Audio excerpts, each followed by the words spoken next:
한 주간 잘 지내셨습니까? 예, 오늘 아침에 오는데 오늘도 조금 서늘하긴 하지만 공기도 맑고 또 봄 기운을 느낄 수 있었습니다. 5월은 이제 가정의 달이라고 하죠. 오늘이 5월 1일 이제 첫 시작하는 날인데 또 교회에서는 어린이 주일로 지키고 있습니다. 우리가 행복을 누릴 수 있는 몇 가지 기준이 있다고 하는데요. 뭐 이제 봄이니까 봄에는 이 꽃이 피고 꽃향기를 맡으면 참 행복하지요. 마찬가지로 또한 아이들의 웃음소리, 웃는 모습을 보면 또한 우리는 행복하게 됩니다. 코로나 때문에 그 주일 학교가 열리지 않을 때가 있었죠. 마음이 어찌나 어둡던지요. 근데 간혹가다 주일 예배가 열리면 아이들이 교회에서 막 웃음소리가 들리고 장난치는 소리 들리면 얼마나 행복한지 몰라요. 그래서 저는 참 이렇게 감사했던 게 그래도 이제 코로나가 한참 심할 때 이 사무실에 앉아 있으면 옆에 유치원이 있지 않습니까? 유치원 아이들이 왔다 갔다 하면서 애들 소리가 막 들려요. 그러면 막 행복해졌던 그런 기억이 있습니다. 자, 그래서 이 어린아이들의 웃음소리는 이 어른들에게 큰 행복감을 가져다 준다고 합니다. 우리 각 가정에도 자녀들 있지요. 또 손주들, 그죠? 손주들도 있고 그렇습니다. 대부분의 부모와 할머니, 할아버지들은 우리 어린 자녀들 또 손주들이 행복하기를 바랍니다. 그래서 미래가 행복한, 우리가 자라온 어릴 시절보다 우리의 자녀들, 우리의 손주들이 자라갈 시대는 더 행복했으면 좋겠다. 이런 것들이 다 우리의 소망이지요. 그래서 미래의 행복을 위해서 자녀들에게 많은 것들을 물려주기도 하고 또 물려주기를 원하고 있습니다. 그걸 이제 유산이라고 하는데, 오늘은 우리가 정말 아이들에게 무엇을 물려줘야 되는가? 성경에서는 또 우리가 물려줄 것이 무엇인가?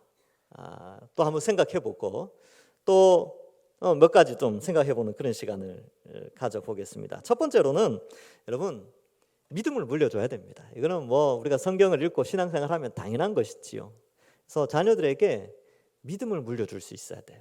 많은 사람들이 자녀가 행복해지기 위해서 많은 돈을 물려주면 될 것이다 라고 생각하는데, 성경은 하나님은 우리에게 자녀들에게 믿음을 물려주는 것이 자녀들의 미래가 확보되어지는, 행복해지는 길이다라는 것을 여러 번 강조하고 있습니다. 그래서 오늘 1절에 보시면 이렇게 되어 있죠. 내 아들아, 나의 법을 잊어버리지 말고 네 마음으로 나의 명령을 지키라, 이렇게 기록하고 있습니다. 여기 보면 나의 법, 나의 명령 이렇게 떼어져 있는데, 대부분의 부모님들은 자녀들이 잘 되기를 원하시죠. 그래서 잔소리도 합니다. 자녀들 잘 되라고 이렇게 지도하는 말들이 있지요. 그래서 좋은 말을 들려주고 또 부모 세대나 할머니, 할아버지 세대가 겪었던 좋은 경험들을 알려주고 또 문제 해결 능력을 키워주는, 그래서 스스로 독립해서 살아갈 수 있는 능력을 가질 수 있도록 도와주는 것이 바로 부모의 역할이지요. 그것이 바로 자녀들이 행복하게 되는 길이다라고 생각을 합니다. 하나님도 마찬가지입니다. 하나님도요, 우리를 자녀로 삼으셨어요. 그래서 우리는 다 하나님의 자녀입니다. 그러면 지금 오늘 읽은 본문 말씀에 내 아들아 이렇게 되어 있다는 것은 하나님께서 자녀 삼으신 그의 백성들에게, 그의 자녀들에게 하시는 말씀이구나, 이렇게 받아들여도 괜찮죠. 그래서 요한복음 1장 12절에 보면 영접하는 자 곧 그 이름을 믿는 자들에게는 하나님의 자녀가 되는 권세를 주셨으니, 여기 이제 그 이름이 무슨 이름이냐면 예수님의 이름이에요. 예수님의 이름을 믿는다는 것은 예수님에 대해서, 예수님의 그 십자가 형벌 대속을 믿는 자들은 하나님의 자녀가 되는 권세를 주셨습니다. 그래서 예수님께서 우리의 죄의 형벌을 대신해서 십자가에 달려 죽으셨죠. 그래서 우리가 죽어야 될 죽음, 우리가 받아야 될 지옥의 고통의 형벌을 십자가에서 다 받으셨습니다. 하나님은 그 예수 그리스도를 이 땅에 보내어 주시고 그 예수를 믿는 자들을 다 하나님의 자녀라고, 의롭다라고 여겨주시고 죄의 용서함을 해주셨습니다. 그리고 우리를 옛날에는 진노의 자녀였는데 이제 하나님의 아들들, 하나님 나라를 상속받을 자녀들로 삼아 주셨습니다. 그 하나님께서 오늘 말씀하시죠. 내 아들아, 나의 법을 잊어버리지 말고 네 마음으로 나의 명령을 지키라. 믿음을 지키라, 이런 뜻이지요. 그래서 자신의 독생자를 주시기까지 우리를 사랑하신 그 하나님께서 이제는 하나님의 뜻대로 살아가기를 원하고 있습니다. 여기 법과 명령이 나오는데 이 법과 명령은 결국 성경 말씀을 의미하고 있습니다. 그러기에 우리도 우리의 자녀들이 어린아이들도 역시 예수님의 십자가 복음을 듣고 믿어 하나님 뜻대로 살아가도록 지도를 해줘야 됩니다. 여러분, 신앙교육은 교회 학교에서만 하는 것이 아닙니다. 물론 교회 학교에서도 해야 됐죠. 우리 주일날 오늘 이제 9시, 11시에 주일학교 예배가 있는데 오후에는 청년부도 있죠. 교회에서도 하지만 가정에서도 이루어져야 합니다. 집에서도 신앙교육, 밥 먹기 전에 기도하고 잠자기 전에 기도하고 또 성경책, 그림 성경책이나 이런 거 이렇게 사주면서 이제 성경을 좀 가까이 하도록 해줘야 하는 것입니다. 그래서 신앙교육을 물려주는 것이죠. 교회에서 다 알아서 하겠지. 아니요. 교회는 일주일에 한 번밖에 안 나옵니다. 근데 평일날 신앙교육은 부모님들이 하는 거예요. 그래서 자녀들이 믿음으로 잘 자랄 수 있도록 교회도 힘쓰고 가정에서 부모님들도 힘써야 하는 것입니다. 그래서 자녀들을 위해서 기도하고 그들에게 물려줄 것이 믿음이 우선이구나, 이것을 먼저 생각하는 것이죠. 그렇게 될 때에 자녀들은 부모로부터 예수 그리스도의 형상을 알고 바라보고 배우게 되는 것입니다. 그래서 부모의 희생과 부모의 사랑을 통하여 예수님의 희생과 예수님의 사랑을 배우게 되는 것이지요. 그리고 아이들이 자라면서 부모님을 바라보면서 하나님 아버지의 희생과 사랑도 같이 배우게 되는 것이지요. 그래서 여러분, 이 1절이 중요한 것은 2절 때문에 그렇습니다. 2절 한번 볼까요? 2절 같이 한번 읽어봅시다. 시작.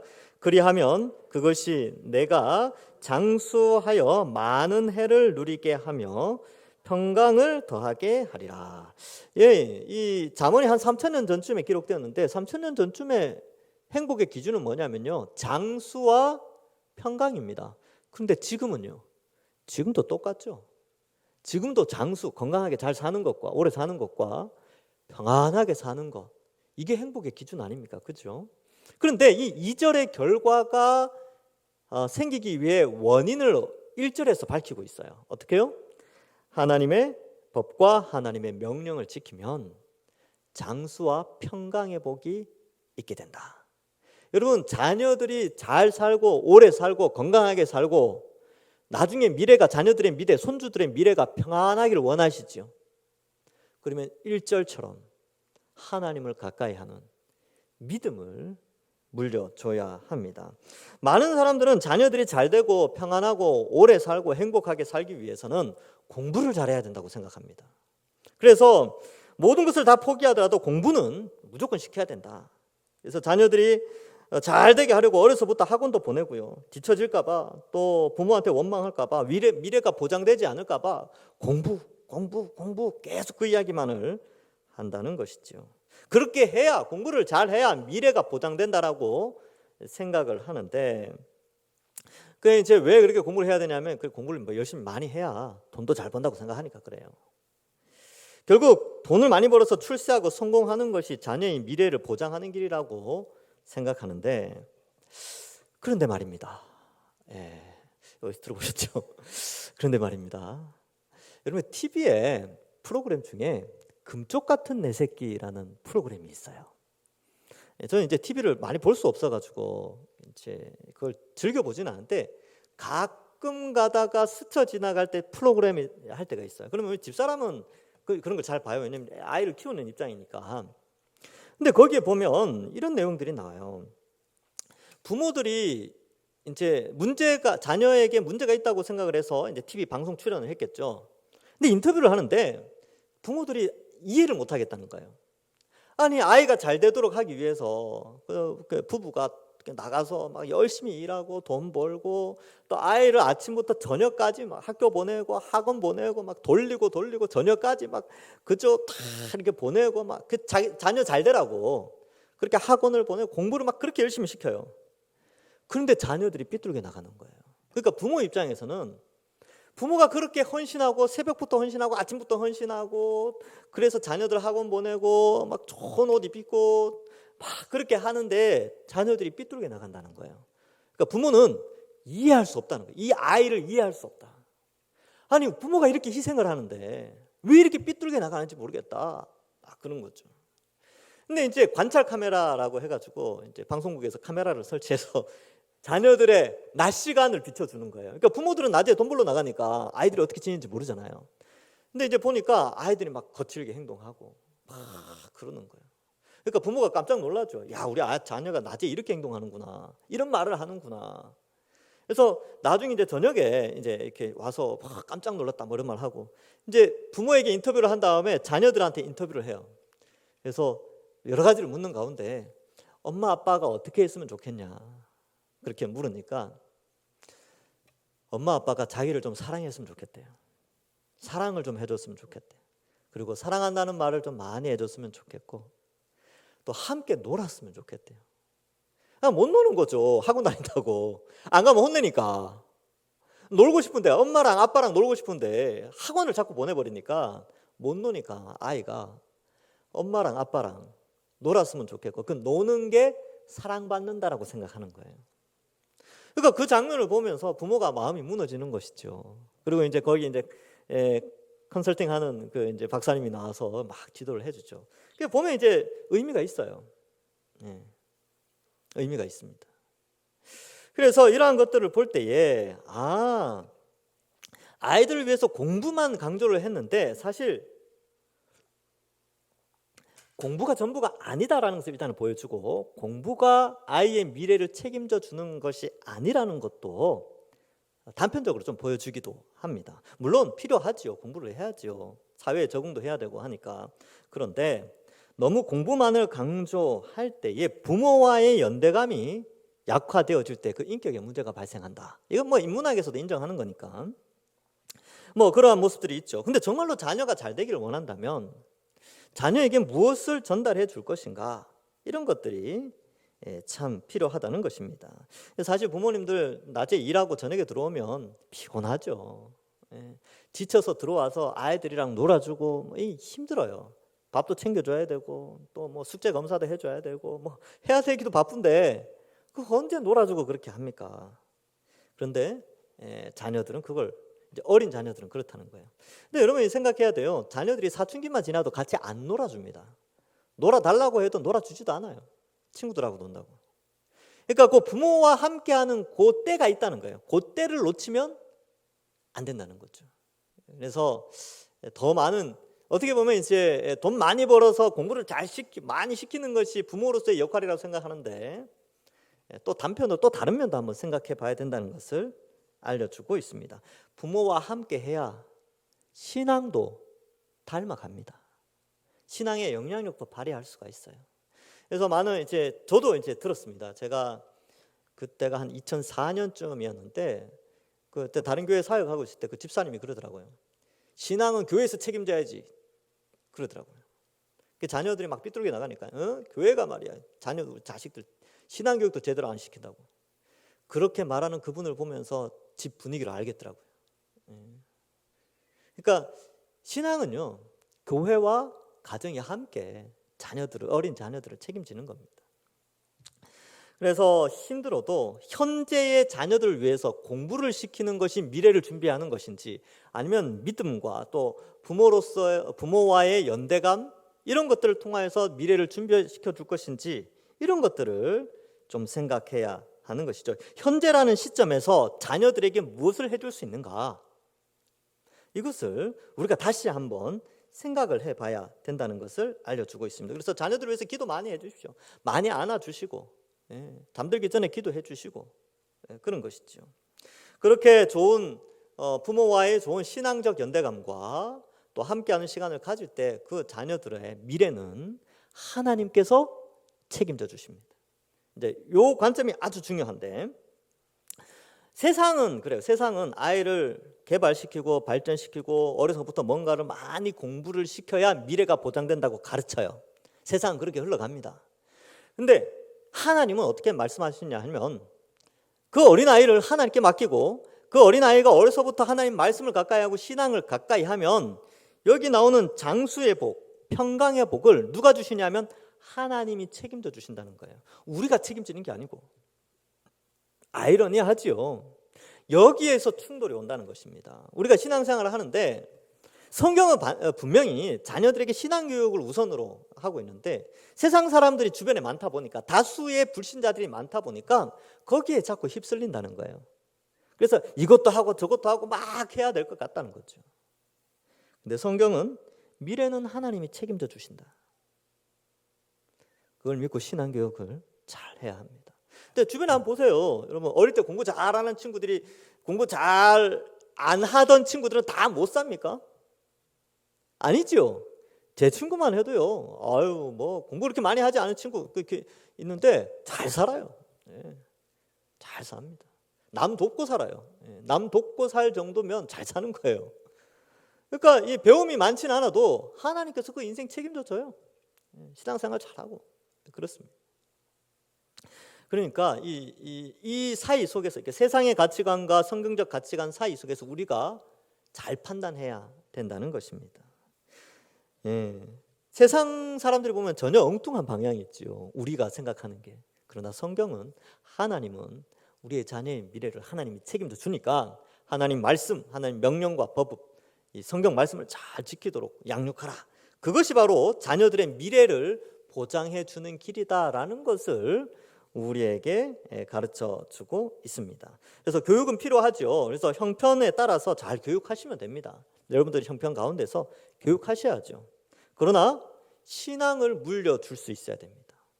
신앙을 이렇게 보통 이제 유산을 물려주는 것은 죽을 때 물려주잖아요. 그런데 신앙의 유산은 현재 살아 있을 때 계속해서 진행형으로 물려주는 겁니다. 지금도 물려주는 거예요. 앞으로도 물려주는, 한꺼번에 물려주는 유산이 아니고 신앙의 유산은 매일매일 물려주는 것입니다. 그래서 우리의 자녀들이 10년 후, 20년 후, 30년 후 행복하게 살기를 원하신다면 돈을 물려주는 것이 아니라 지금 신앙을 물려줄 수 있어야 합니다. 물론 뭐 나중에 돈도 물려주세요. 괜찮습니다. 그렇게 하지 말라는 게 아니고 현재 정말 우리가 물려줘야 될 것은 신앙이다. 이 시기를, 현재를 놓치면 안 된다는 거예요. 자, 그래서 우리가 자녀들에게 물려줄 것, 첫 번째는 믿음, 신앙을 물려줘야 된다. 예. 자, 두 번째로는요, 오늘은 약간 뭐 본문에서는 좀 벗어나지만 한 가지 더 물려줄 게 있습니다. 두 번째는 화목한 가정을 물려줘야 돼요. 예. 그래서 여러분, 제가 이제 뭐 예를 잠깐 드는데, 어떤 여자 연예인이 있습니다. 어떤 여자 연예인인데 돈을 엄청나게 벌었어요. 그 여자 연예인 한 말이, 자기는 젊어서 이미 평생 쓸 돈 다 모았다 할 정도로 자산이 엄청난 거죠. 근데 그 여자 연예인이 어떤 남자랑 결혼을 했는데 사람들이 다 놀랐어요. 왜 하필 그 남자지? 왜? 많은 사람들이 질문을 던졌대요. 그러니까 뭐 어떤 큰 사업가나 아주 멋있는 연예인이나 뭐 이런 사람과 결혼할 줄 알았는데, 너무 비교가 될 정도로, 아니 왜 그 사람이지? 이렇게 질문을 던졌대요. 근데 이제 그 사람을 선택한 이유가 여러 가지가 있는데, 그 중에 하나가 그 남자의 집안을 봤다는 거예요. 너무 화목해. 너무 그 남자의 부모님 사이도 좋고, 부모와 자녀 사이에 자기 신랑과의 부모와 사이도 너무 행복하고, 그렇게 부유하진 않지만 행복하게 사업을 이끌어, 작은 구멍가게를 이끌어가는 그 모습을 보면서, 와, 부럽다. 저런 가정을 나도 꾸미고 싶다. 왜냐하면 그 여자 연예인은 어릴 때부터 부모님이 맨날 싸웠대요. 맨날 싸워가지고 그게 너무 힘들었대. 근데 정말 행복한 가정을 꾸리고 싶은데 저 남자를 만나면 저런 행복한 가정을 누릴 수 있겠구나. 그래서 결혼을 했어요. 그래서 행복하게 살고 있어요. 예. 물론 이제 예수 믿는 사람은 아니지만 그만큼 이 화목한 가정이라는 것이 굉장히 중요하다. 그리고 여러분, 스펙 쌓는 거 굉장히 중요시 여기죠. 자녀들 스펙 쌓아주는 거. 그 스펙 쌓는 것 때문에 문제 발생해가지고 막 예전에 한참 시끄러웠잖아요. 자녀들 스펙, 그게 중요하죠. 여러분, 화목한 가정도 스펙입니다. 정말 아름다운 스펙이에요. 세상 뭐 이력서에 쓸 수는 없지만, 이력서에 뭐 학력, 경력에 화목한 가정, 이걸 쓸 수는 없죠. 그런데 화목한 가정을 이루고 있는 그것이 이제는 스펙이 된 시대가 됐어요. 왜냐하면 그렇지 않은 가정들이 많아서 그런가 봅니다. 자, 화목한 가정이야말로 재물로도 살 수 없어요. 화목한 가정의 행복은 그 아무리 큰 돈이 있다 하더라도 그걸 살 수가 없습니다. 그것은 만들어 가야 하는 것이지요. 그래서 우리의 자녀들, 어린 자녀들, 손주들에게 화목한 가정을 물려줄 수 있어야 합니다. 그래서 화목하려면요, 그걸 물려주려면 웬만하면 자녀들이나 손주들이 있을 때 싸우지 마세요. 부부싸움 하지 말라는 거죠. 그래서 이 부모가 다투면 자녀들이 불안해합니다. 저도 그랬고요. 여러분들도 아마 그럴 거예요. 옛날에 어릴 때 생각해 보십시오. 엄마 아빠가 다투시면, 부모님, 아버지 어머니가 다투면 어떻습니까? 막 불안하죠. 울죠. 애들은 울어요. 그래서 아무리 화가 나도 그 화가 나는 거를 참으셔야 됩니다. 자녀들 앞에서는. 자녀가 나가고 나면 그때 싸우세요. 내일 두고 보자. 내일 학교 가면 내가 싸우리라. 근데 내일 되면 어떻습니까? 화가 다 풀리죠, 뭐. 그렇죠? 그래서 이 다투는 것을 물려주는 것이 아니라 화목한 것을 물려줘야 합니다. 그래서 여러분, 노하기를 더디하는 것이 자녀들에게 물려줄 수 있는 화목한 가정의 비결입니다. 그래서 잠언에는 노하는 것, 다투는 것, 이것을 금지하는 내용들이 굉장히 많이 나와요. 제가 한 4구절만 소개해 드릴게요. 잠언 14장 29절. 노하기를 더디하는 자는 크게 명철하여도 마음이 조급한 자는 어리석음을 나타내느니라. 부부간에 화목한 가정을 이루기 위해서는요, 노하기를 더디하면 명철하여서 가정을 화목하게 이끌 수 있습니다.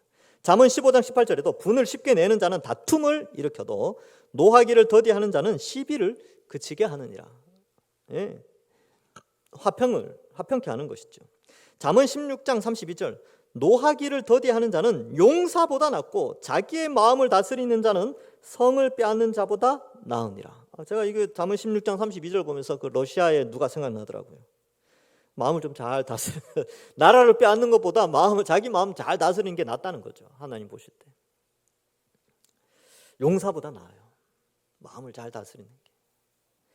잠언 19장 11절. 노하기를 더디하는 것이 사람의 슬기요 허물을 용서하는 것이 자기의 영광이니라.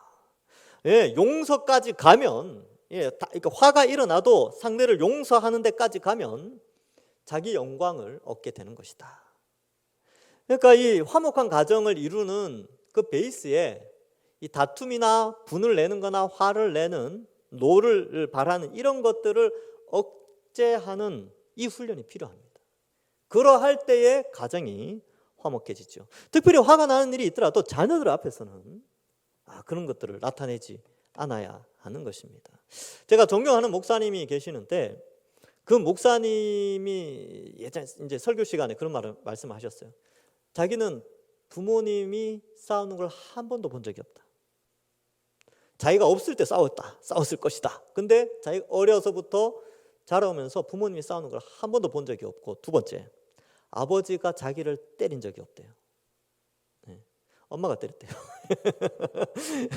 아버지는 한 번도 때린 적이 없대요. 그래서 이 가정의 질서를 잘 잡아 놓으신 거죠. 그러면서 화목한 가정에서 자기가 자라서 목회를 하고 또 본인도 이제 자녀들을 키우는 데 있어서 너무나 그 부모님으로부터 좋은 영향력을 받았다. 그래서 그 자녀들을 제가 다 아는데요. 이번에 또 결혼을 해요. 그래서 이제 이렇게 제가 어릴 때 보고 못 봤는데 결혼한다니까 또 마음이 좀 그렇더라고요. 짠하고 그랬는데 잘 키웠어요. 근데 자녀들이 공부를 다 잘하지는 않습니다. 다 잘하지는 않는데 결혼해서 잘 살아요. 큰 아들은 잘 살고 그렇습니다. 그래서 그 말 들으면서 그래서 이렇게 목회도 잘하시나 보다. 그 교회를 평안하게 이끌어 가시는 거예요. 화도 안 내시고 뭐 다투시지도 않으시니까. 늘 그렇게 부모님을 통해서 그걸 교육을 받았으니까. 그래서 화목한 가정에 있는 자녀들은요, 또 사회에 나가서도 잘 이렇게 이제 그런 역할들을 잘 합니다. 그래서 다툼을 멀리하고 가정을 화목하게 이끌어가는 것, 그것이 바로 자녀들에게 물려줘야 되는 하나의 모습이지요. 그래서 우리는 자녀들을 양육할 때 이 화목의 화목한 가정도 자녀들에게 물려줄 수 있어야 되고요. 또한 그러한 가운데에 또 훈계도 필요하지요. 자녀들을 훈계도 해야 합니다. 그러나 훈계도 필요하지만 화목을 위해서 손도 내밀어야 하는 것이죠. 부부간에 다툼이 없는 가정이 자녀들을 더 사랑하고 품게 됩니다. 왜냐하면 참는 훈련을 부부부터 시작하면 자녀들에 대해서도 잘 참게 되거든요. 그래서 훈계가 필요한데 아이를 상하게 하는 것을 성경은 금지하는데 이 노하기를 더디하는 훈련을 하면 아이를 잘 제대로 된 훈계를 할 수가 있게 되는 것입니다. 그래서 잠언 19장 18절에는 이런 말씀이 나옵니다. 네가 내 아들에게 희망이 있은즉 그를 징계하되 죽일 마음은 두지 말지니라. 여기 보면 징계한다라는 것은 사랑 때문에, 여기 희망이죠. 희망. 자녀에 대한 미래에 대한 희망 때문에 자녀를 징계를 하는 거예요. 그러니까 훈계하는 거죠. 꾸짖고 이건 잘못됐어 혼내고 벌서게 하고 뭐 이런 거 있잖아요. 근데 그렇지만 죽일 마음을 두지 말라, 이 말은 학대는 안 된다는 거예요. 학대. 이게 죽일 마음이라는 게 미움, 그죠? 그 다음에 분풀이, 그리고 학대, 이런 것들 있죠. 이것은 성경에서도 금지하고 있어요. 이거는 안 됩니다. 그래서 저도 뭐 어릴 때 누나랑, 바로 위에 누나랑 싸우면 손 들고 여러 번 있었어요. 손 들고 있어 이렇게 손 들고 있다가 누나랑 화해해요. 왜냐하면 이제 같이 고통을 당하잖아요. 그러면서 서로를 이해하고 막 그랬어요. 근데 이제 훈계는 사랑에서 나와야 되지 감정이나 화풀이나 이런 것에서 나와서는 안 된다는 것입니다. 그래서 어린 자녀에게 이런 화목한 가정을 물려주고 또 부모가 참고 화목한 엄마 아빠의 화목한 그러한 모습을 보면서 자녀들이 안정감을 누리고 또 그러한 가정을 만들어 갈 수가 있는 것입니다. 자, 그래서 그렇게 될 때 자녀의 미래가 또 행복해지는 것이죠. 자녀들이 앞으로 잘 되길 원하시잖아요. 그러면 우리가 화목한 가정의 이미지를 나타내야 된다는 것입니다. 그래서 이런 것들이 또 중요하고요. 또 화목이라는 관점에서 많은 사람들은 이 가정이 화목하려면 돈이 많아야 된다 이렇게 생각할 수 있는데 뭐 필요는 하죠. 그러나 꼭 그렇지만은 않습니다. 꼭 그렇지만은 않대. 우리나라에 뭐 지금은 이제 별세하신 분인데 유명한 대기업인이 자서전을 쓴 게 있어요. 제가 이제 90년대 초에 우리 교회 장로님 중에 한 분이 야, 그때 청년들 몇 명 불러가지고 야, 너네들 이 책 읽어봐 하고 나눠준 책이 있어요. 그 자서전을 뭐 이렇게 좀 읽다 보니까 어떤 내용이 나오냐 하면 이 대기업 총수가 6.25 시절을 보냈는데 집이 5남매였대요. 5남매였는데 아버지는 아주 석학이었습니다. 아주 똑똑했고 제주지사까지 하셨던 분이래요. 근데 6.25가 발발하고 나서 공산당한테 잡혀갔어요. 납북되신 거죠. 그러니까 이제 어머니하고 이제 5남매만 남았는데 형 둘은 군대에 이제 6.25 때니까 군에 입대를 해버렸어요. 그러니까 14살 때인데 자기가 가장이 된 거야. 14살 때. 밑에 동생 둘이 있고 어머니 홀어머니 있고. 그래서 대구로 피란을 갔죠. 피란을 가서 생계를 위해서 먹고 살아야 되는데 어떻게 이 14살짜리가 생계를 유지했냐면 신문 100부를 새벽에 사와가지고 그 신문을 팔아서 하루하루 먹고 살았대요. 근데 여러분 신문이라는 게 이렇게 오늘같이 좋은 날은 잘 팔려요. 근데 비 오는 날, 눈 오는 날은 안 팔립니다. 왜냐하면 이게 젖으니까. 그죠? 젖으니까. 지금처럼 이렇게 깨끗한 아스팔트나 이런 것들이 깔려있던 시대가 아닙니다. 진흙탕 시대, 진흙탕. 그러니까 사람들이 신문을 안 사는 거죠. 그러면 신문을 안 사는 날, 비 오는 날이 연속되면 이게 못 파니까 다음 날 굶게 되는 거예요. 다음 날 조금밖에 못 먹든지 굶게 되는 거죠. 그래서 이제 신문을 팔고 동생들 먹이고 어머니 복량하고 막 그러는데 비가 계속 오니까 어느 날은 야, 이제 오늘 집에 들어가면 밥이 없겠구나 하고 딱 들어갔는데 오늘 갑자기 그날은 조용하다는 거예요. 그 방문을 열고 들어갔는데 보니까 밥상이 차려져 있고 뽀가 이렇게 덮여져 있는데 편지가 이렇게 있더래요. 그리고 이제 옆에 동생들 자고 엄마가 자고 있는 거예요. 근데 알죠? 아는 거예요. 밥상이 차려져 있고 편지에 우리는 밥을 먹었으니 배고플 텐데 뭐 맛있게 먹어라 이렇게 이제 써져 있는 거예요. 근데 아는 거예요. 이 동생들이 나 때문에 굶고 잠들었구나. 엄마가 나 때문에 밥 굶고 잠들었구나. 이걸 아는 거죠. 동생들이 자고 있었겠습니까? 배고픈데 잠이 안 오죠. 그 편지를 읽고 깨웠대요. 다 일어나, 안 자는 거 알아. 다 깨웠대요. 깨워가지고 나는 시장에서 어묵 사 먹고 왔으니까 지금 배부르니까 난 안 먹어도 되니까 어머니 드세요. 동생들 먹으라 하니까 얼른 이렇게 먹었대요. 그리고 대기업 총수가 하는 말이 내 인생에 있어서 가장 행복한 날이었다. 그렇게 그 책에서 적고 있어요. 참 감동적이죠. 제가 왜 이 말씀을 드리냐 하면 많은 사람들이 돈이 많아야 화목한 가정을 이룰 수 있다라고 생각을 하는데 화목한 가정은요, 서로를 배려할 때 만들어집니다. 동생들은 형을 배려했죠. 얼마나 기특합니까? 어머니는 돈 벌고 오는 큰아들 배려했어요. 또 돈 벌고 온 큰아들은 14살밖에 안 됐는데, 이제 중학교 1학년, 2학년밖에 안 됐는데 동생과 엄마를 배려한 거죠. 서로가 배려할 때 화목한 가정이 이루어진다. 자기는 잊을 수 없는 밤이었대요. 너무나 행복한 한날이었다. 바로 그런 겁니다. 여러분, 잠언의 말씀을 한 군데 더 살펴보겠습니다. 잠언 17장 1절. 띄워드릴 테니 같이 읽어볼까요? 시작. 마른 떡 한 조각만 있고도 화목하는 것이 제육이 집에 가득하고도 다투는 것보다 나으니라. 네.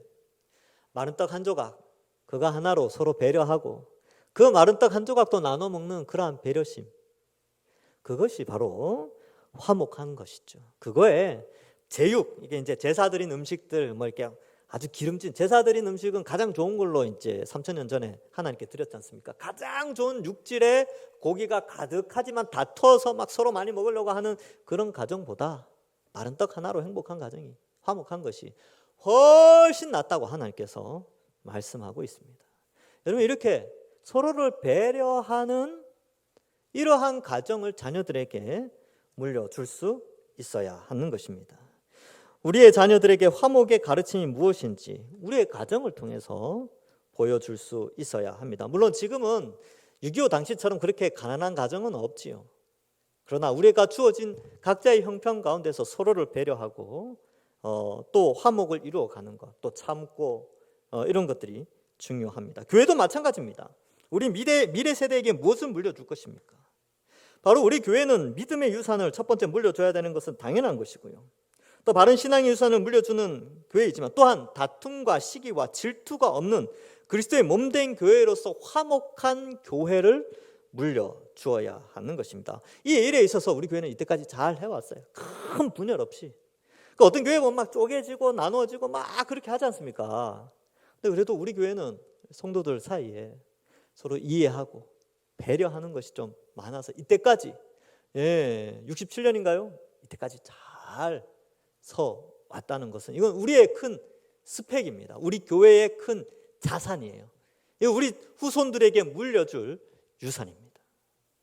그래서 교회도 이렇게 화목하고 아름다운 교회, 이것이 바로 우리 교회의 자랑이요 영광인데 이것을 다음 세대, 지금 우리 다음 세대들에게 물려주는 것이죠. 화목은 어른들만이 만들어가는 것이 아닙니다. 아이들도 함께 이 화목을 만들어 가야 되죠. 그렇기 위해서는 연대의식을 또한 물려줘야 합니다. 이 화목과 관련된 건데 그렇지만 연대의식도 함께 물려줘야 되는 것이죠. 가족 연대의식은 언제 생깁니까? 가족이 같은 일을 할 때, 예를 들어서 대청소를 한다. 봄 대청소, 각 가정마다 대청소 하잖아요. 야야, 넌 공부해야 되니까 청소 안 해도 돼. 이렇게 하면 안 된다는 거예요. 공부를 잠시 멈추는 한이 있더라도 지방 청소는 지가 하도록 해야 돼요.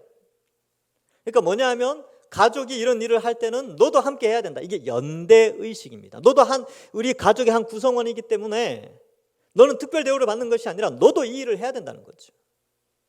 그래서 공부 너무 그렇게만 하지 말고 때로는 가족 간의 연대의식을 위해서 의도적으로라도 그렇게 뭔가를 함께 하는 거죠. 그다음 가장 좋은 연대의식 중에 하나는 여행하는 거죠. 여행. 그렇죠. 주일날 가시지 마시고요.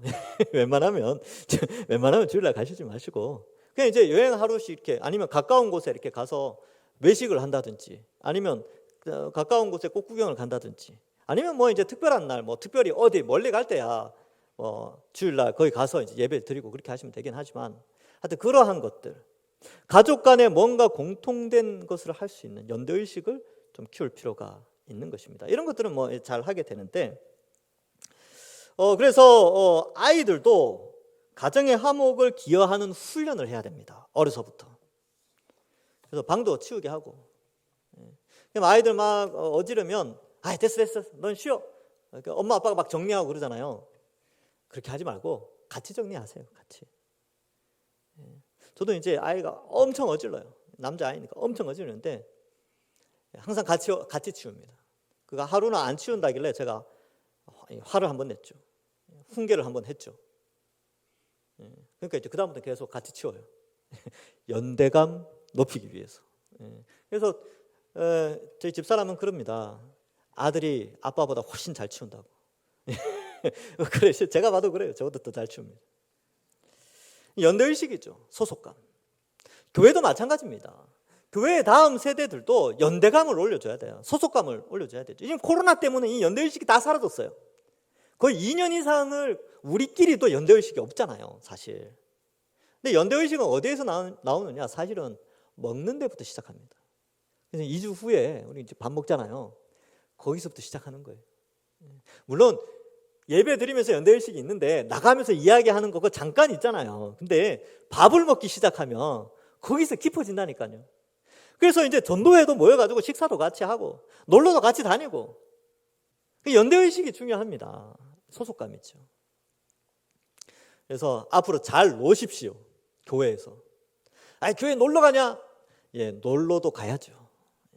말씀 배우고 놀고 그동안 끊어져 있던 연결고리들, 연대의식들을 같이 형성해야 됩니다.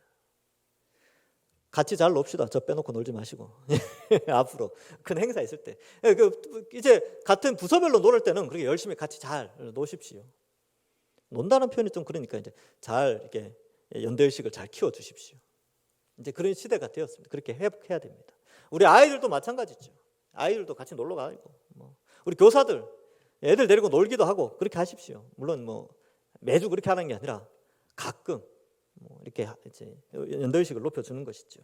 가족도 그렇습니다. 교회도 마찬가지입니다. 잘 놀 때 연대의식이 있고, 또 먹고 마시고 그럴 때 연대의식이 세워지는 것입니다. 그렇게 해야 아이들이 자라서 나중에 부모를 또 이렇게 인정하고 또 연대의식 때문에 효도도 하게 됩니다. 이 연대의식이 없으면 나중에 크면 나 몰라라 그래요. 지가 잘나서 큰 줄 압니다. 근데 이 연대의식이 있는 자녀들은 부모의 수고와 헌신 이런 것들을 다 알게 되는 것이지요. 그래서 화목한 가정, 잘 연대의식이 형성된 가정이 저는 이 시대의 새로운 스펙이라고 생각을 합니다.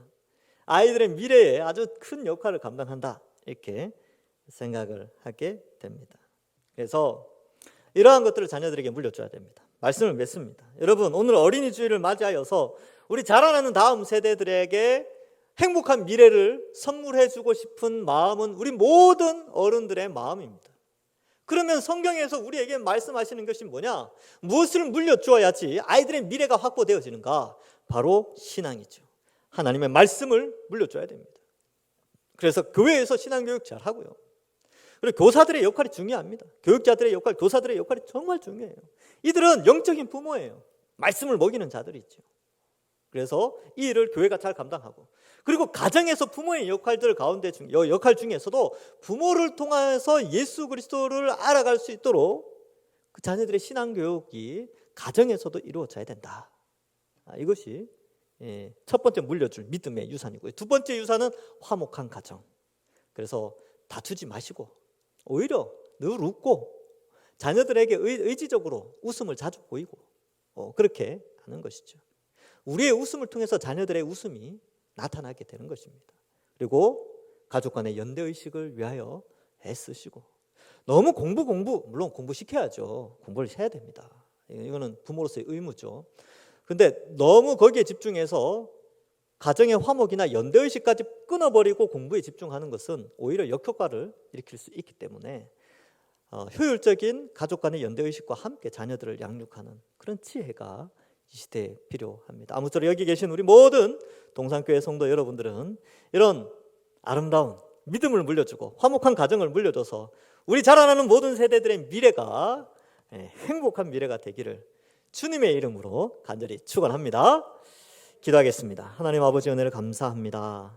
어린이 주일을 맞이하여서 오늘 우리가 자녀들에게 무엇을 물려줘야 되는가를 생각하게 하시니 감사합니다. 우리 자녀들에게 무엇보다도 믿음과 신앙을 물려주고 또한 우리 아이들의 마음속에 행복한 가정을 물려주어서 그들의 미래, 그들이 이룰 미래도, 미래의 가정도 행복한 가정이 될 수 있도록 주님 축복하여 주시옵소서.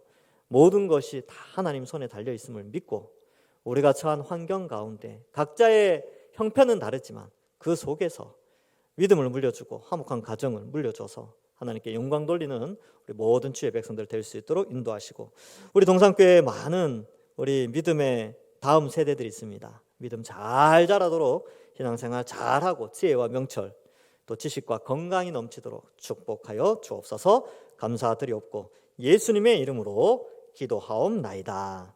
아멘.